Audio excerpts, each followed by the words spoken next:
শেষ গান।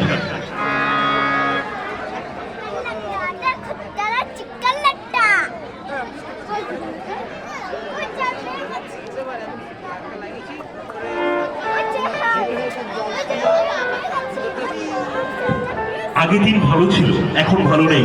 আপনারা জানেন বাংলাদেশে কি হচ্ছে, কিন্তু এমন হওয়ার উচিত ছিল না। যাই হোক, কি ছিল সেটাই গাই।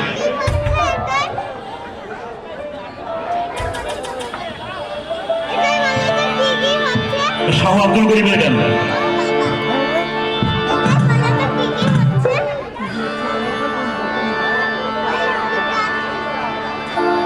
গ্রামের নৌজোয়ান